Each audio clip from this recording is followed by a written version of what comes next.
Well hello in the morning after IPL and कल का क्या मैच था यार। Records records records and a clueless captain जो अब परेशान है। ही हैड नो क्लू कि करना क्या है यहाँ से। और सबसे हैरान होने वाली बात यह है कि अभी तक ही shows the same attitude. Match हारने के बाद भी उसने यही कहा पोस्ट मैच कॉन्फ्रेंस में कि I like what I saw, I am happy with the bowlers. How can you say that? आपने आईपीएल हिस्ट्री का सबसे ज्यादा रन कंसीड कर दिया है and you are still saying that you are happy what you saw. मैं ये नहीं कह रहा हूं दैट बी नेगेटिव, बट ऐसी कुछ स्टेटमेंट्स ने ही आपको कहीं ना कहीं खराब किया है। याद कीजिए जब इंडिया वेस्ट इंडीज गई थी, जब हार्दिक पांड्या कैप्टन थे, वहां पर भी कुछ ऐसी स्टेटमेंट आई थी। वहां जब हम वेस्ट इंडीज के सामने हार गए थे सीरीज, तो उन्होंने कहा कि it's good to be on the losing side sometimes. कभी कभी हारना ठीक होता है। ये चीजें दीवार पर लिखी हुई अच्छी लगती हैं। ये चीजें आपको हडल्स में बोलना अच्छा नहीं होता। ये चीज आप सपोज करो आप मैच हार करके जा रहे हो और आप अपनी टीम को ये कह रहे हो, अरे कोई नहीं यार, कभी कभी हारना भी ठीक होता है। मतलब इंस्टेड ये कहना कि will do better next time, and हम देख रहे हैं कहाँ हमारी गलती हुई and we know where the flaws were. नहीं, I like what I saw. I'm happy with the ballers. How can you even say that? You didn't win the game. And not only you didn't win the game, आपने अकेले match को सड़ाया है। Like literally, कल के matches में बहुत सारी चीज़ थी, इसके बारे में बात करनी है, एक एक करके बात करेंगे। सबसे पहले बात करेंगे हार्दिक पांड्या की कैप्टनशिप के बारे में, कैप्टनसी के बारे में। उसके बाद बात करेंगे how difficult SRH has become. और मैंने पहले भी बोला था कि सनराइजर्स हैदराबाद में you will see Travis Head in the first two. आप चाहे तो वो ओपन करेंगे या तो वो रनर एंड पर होंगे, but you will see Travis head. लेकिन जब मैंने एक रील डाली इंस्टाग्राम पे, वहां पर देयर वाज दिस गाय, वो मुझसे बहस करने लगा कि भाई ट्रैविस क्यों खेलेंगे। I just said him one thing कि भाई वक्त आएगा तो खुद देख लेना। मतलब इतना तो समझ रहा हूँ, इतना तो क्रिकेट को समझता हूँ कि कौन खेलेगा और कौन नहीं खेलेगा ये पता रहता है। और मैंने ये बात कहा था कि Pat Cummins knows Travis is much better, वो उनको प्रेफरेंस देंगे। और मैं अभी भी कह रहा हूँ कि अगर एडन मार्करम ने आगे आने वाले कुछ मैचेस में से एवरेज सी परफॉर्मेंस दी, तो एडन मार्करम को बाहर जाना पड़ेगा और मार्को एंसन अंदर आएंगे। ही इज़ एन ऑलराउंडर, वो आपको बैटिंग बॉलिंग दोनों देते हैं।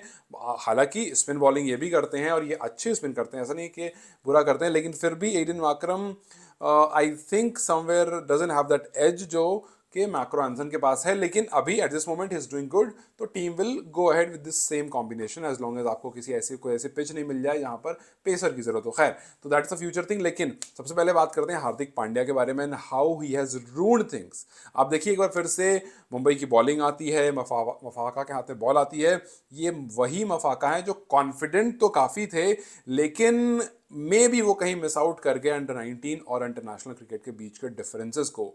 ये बात डेल स्टेन ने भी कही ट्वीट कर उन्होंने कहा कि मफाका, आपको शायद अब पता चल गया होगा कि अंडर 19 और एक प्रो लीग में क्या डिफरेंस होता है। मफाका वही साउथ अफ्रीकन अंडर 19 प्लेयर हैं जिन्होंने जसप्रीत बुमराह के लिए के सामने एक बड़ी सी स्टेटमेंट दे दी थी और कहा था कि बुमराह आप होंगे अच्छे बॉलर, लेकिन मैं आपसे ज्यादा बेहतर बॉलर हूं। अब आप सोचिए एक अंडर 19 का खिलाड़ी जो अंडर 19 में काफी अच्छी गेंदबाजी करता है, पावर प्ले में विकेट्स निकालता है, वो इतनी बड़ी स्टेटमेंट देता है बुमराह के बारे में कि आप होंगे अच्छे, लेकिन मैं आपसे ज्यादा बेहतर हूं। अब आज उनको अपनी मुंह की खानी पड़ गई। देखिए यहां से आप you will come back, you will stand back, और ऐसा होता है। डेब्यू था, बहुत बुरा डेब्यू रहा। Nobody wants to debut like this, जहां पर आप 4 ओवर करो और 66 रन खा जाओ। आपका कैप्टन, उसको नहीं पता है कि कहां पर आपसे गेंद करानी है, कहां पर आपसे बॉलिंग करानी है।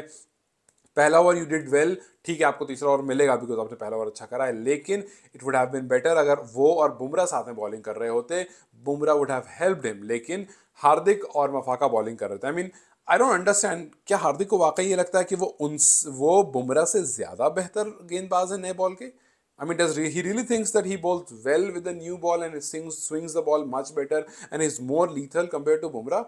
Because अगर वो ऐसा सोचते हैं तो वो खाई में जा रहे हैं और कुछ बात नहीं है। और अगर ऐसा नहीं सोचते हैं तो फिर ये जिद है जो उनसे दूसरा ओवर करा रही है लगातार। पिछले मैच में भी काफी रन कंसीड किया था, इस मैच में भी काफी रन कंसीड किया। पिछले में 3 ओवर में 30 रन देकर के 0 विकेट वहां रुक गए थे। इस मैच में तो पूरा 4 ओवर का स्पेल कंप्लीट करा और 46 रन खा गए। एक विकेट जरूर उनको मिला, लेकिन वो 46 रन के सामने वो एक विकेट कुछ भी नहीं था। और आप देखिए पहले 10 ओवर जहां पर रन बहुत पड़ गए थे, कुछ 141 ऐसा कुछ रन पड़ गया था सनराइजर्स की तरफ से, और वहां पर ये बात साफ साफ दिख रही थी कि आपको बुमराह की जरूरत है। आप सोचो ना, आप बुमराह को और क्यों बचा कर रखोगे जब भाई साहब 10 ओवर में 150 रन लग चुके हैं। अब आप किसका इंतजार करोगे भाई? आप वहां पर अगर बुमराह को बॉल दोगे, बुमराह हो सकता है आपको विकेट निकाल कर दें, बुमराह हो सकता है कम ओवर के रन दें तो सामने वाले पर थोड़ा प्रेशर हो, या फिर सामने वाले सोचे कि यार अगले ओवर में हिट करते हैं और हिट करने में आउट हो। लेकिन ये आपने 12 ओवर तक नहीं लगाया, जब तक 170 160 रन बन गए थे। उसके बाद जब आप लगाते हो भाई, 170 टीम बोर्ड पर ऑलरेडी लगा हुआ है। अगर बुमराह बहुत अच्छी भी बॉलिंग करते हैं लेट्स से, क्योंकि ऑपोजिशन की 3 विकेट गिरी थी और वो भी 3 विकेट लास्ट के पूरे ओवरऑल 20 ओवर में गिरी है। अगर बुमराह बहुत अच्छी बॉलिंग करते तो हो सकता है 3 की जगह 5 होती, लेकिन 170 ऑलरेडी जब बोर्ड पर लग चुका है तो उसके बाद बुमराह के 3 ओवर बच रहे हैं। बहुत से बहुत होगा तो वो 277 का टोटल जो सारिश ने आपको दिया, वो 277 ना होकर के 247 होता। इतना ही रोक सकते थे ना बुमराह। यही आप बुमराह को पहले बॉलिंग दे देते जहां पर रन पड़ रहे थे। चौथा ओवर आपने बुमराह से कराया। पहली बार तो चौथा बहुत लेट था, आपको दूसरा ही कराना था सो दैट ट्रेविस हेड जहां से जोश में आए वो जोश में नहीं आते। पहला ओवर उन्होंने अच्छा खेला, पहला ओवर सिर्फ 7 रन गए। दूसरे में बुमराह आते तो एक और बार क्लच लगता, एक और बार वहां पर होल्ड पड़ता वहां पर और वो रुकते। तीसरा ओवर फिर मफाका आते, अगर वहां पर चार्ज लेते वो तो चौथे ओवर में बुमराह करके फिर उनको रोक देते, वहां पर हो जाता। फिर आप बुमराह को लास्ट में यूज करते, 2 ओवर कहीं पर डेथ में यूज करते अगर जरूरत वहां पड़ती तो, वरना अगर थोड़ा पहले तो आप उनको वहां यूज कर लेते। लेकिन अगर पहले 4 ओवर में करते तो जो ट्रेविस हेड ने एग्जीक्यूशन दिखाया वो नहीं दिखा पाते वो, और स्टार्ट नहीं मिलता। सारा खेल स्टार्ट का होता है। अभिषेक शर्मा को वो फ्रीडम क्यों मिल गई? क्योंकि उन्होंने देखा ट्रेविस हेड खेलता हुआ, और जो आपके सामने एक बंदा खेल रहा है, अगर आप क्रिकेट खेलते हो तो आप इस बात को समझते हो कि आपके सामने अगर कोई हिटिंग इतनी इजीली कर रहा है then you will definitely go for it, क्योंकि आपको वो एक बूस्ट देता है। वही बूस्ट था जिसने हेड से 18 बॉल में हाफ सेंचुरी लगवाई और अभिषेक शर्मा से 16 बॉल में। अब आप सोचो, जिस पेज पर 16 और 18 बॉल में हाफ सेंचुरी लग रही होगी, उस पर जाहिर से बात है स्कोर बड़ा बनेगा। और वहीं पर अगर हेनरी क्लासन आ जाएंगे तो क्या होगा? We all have seen yesterday कि यार क्या ही कर दिया क्लासन ने। बुमराह को बहुत लेट से आप लेकर आए, और जब तक बुमराह आते हैं भाई क्लासन सेट खड़े हैं। आप एक्सपेक्ट करोगे बुमराह का अच्छा बॉल करना, माकरम सेट खड़े हैं, आप एक्सपेक्ट करोगे, और उन्होंने अच्छी बॉलिंग की भी। ऐसा नहीं है बुमराह ने गंदी बॉलिंग करी है, लेकिन एक बंदा सेट है यार, एक आध छक्के तो पड़ेंगे ही पड़ेंगे T20 क्रिकेट। और वही हुआ बुमराह के साथ। 9 की इकोनॉमी से बॉलिंग कराई, जो कि सबसे बेस्ट इकोनॉमी थी आपको इस पूरे मुंबई इंडियन साइड की। लेकिन हार्दिक की गलती वही दिखी एक बार फिर से, बॉलिंग के टाइम पर बिल्कुल क्लूलेस थे वो तो। बीच में रोहित शर्मा की असिस्टेंस मिल रही थी तो शायद थोड़ा बच भी रहे होंगे। फिर जब बैटिंग की टर्न आई तो देन अगेन आप 20 बॉल खेलते हो और 24 रन बनाते हो। आपकी जो स्ट्राइक रेट रहती है वो 120 की रहती है। उस टाइम पर हार्दिक पांड्या बैटिंग करने तब आए थे जब टीम का स्कोर था 150 रन, लगभग 10 ओवर 4 बॉल में। अब आप सोचो 10 ओवर 4 बॉल, 150 रन बोर्ड पर लगा हुआ, अगले 10 ओवर में आपको कुछ 120 रन मारने हैं। इट्स नॉट दैट डिफिकल्ट, क्योंकि आपको अच्छा स्टार्ट मिल चुका है। लेकिन वहां से हार्दिक पांड्या स्लो डाउन हो जाते हैं, जहां पर रोहित शर्मा 220 के स्ट्राइक रेट से, ईशान किशन 230 240 के स्ट्राइक रेट से, अमनदीप जहां पर 220 के स्ट्राइक रेट से, जहां पर टिम डेविड 200 के स्ट्राइक रेट से, जहां पर मतलब सारे के सारे प्लेयर 2 से 250 के स्ट्राइक रेट से खेल रहे थे, वहां पर 120 के स्ट्राइक रेट से खेल रहे थे हार्दिक पांड्या। वो तो तिलक वर्मा का 64 का स्कोर आ जाता 34 पर, वरना मुंबई इंडियंस तो खराब ही हो जाती। मतलब हार्दिक पांड्या को आप एज अ फिनिशर देखते हो, लेकिन हार्दिक पांड्या मानो भूल गए हैं अपना वो रोल जो पहले कभी किया करते थे। तो अब हार्दिक पांड्या के पास 2 ही उपाय है। चाहे तो भाई आप अपनी कैप्टनसी को इतना सीरियसली लीजिए कि आप अपनी टीम को, अपने ड्रेसिंग रूम को, अपने मेंबर्स को साथ लेकर आइए, इकट्ठा लेकर आइए, और फिर उसके बाद प्लानिंग कीजिए, so that as a team आप फाइट कीजिए। बिकॉज अभी जो टुकड़ों में फाइट हो रही है ना, वहां से टीम सिर्फ टूट रही है। और या तो आप अभी डिसाइड कर लीजिए कि आपको T20 वर्ल्ड कप खेलना है, कैप्टनसी उतनी इंपॉर्टेंट नहीं है, बाद में कभी देख लिया जाएगा।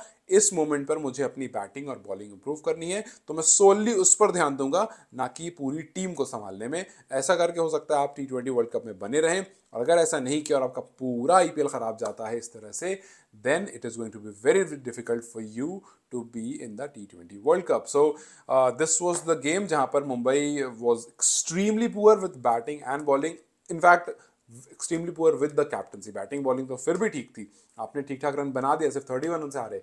टेक्निकली आपकी कैप्टनसी सही नहीं थी, कहाँ पर कौन से बॉलर को यूज़ करना है, कहाँ पर खुद बैटिंग करने आना है, कहाँ पर किसको भेजना है, ये पूरा कैलकुलेशन ख़राब था, जिस वजह से M I lost the game और एक बार फिर से हार्दिक की ट्रोलिंग हो रही है। अब सवाल यह है कि यहाँ से हार्दिक ऐसा क्या करें जो चीज़ों को बेहतर कर सकते हैं। आपको क्या लगता है यहाँ से हार्दिक के पास क्या ऑप्शन है कि हार्दिक करें और चीज़ें बेहतर हो जाएं? अगर आपको लगता है कोई ऑप्शन है then do let me in the comment section and then I will see you very soon. Till then keep supporting me.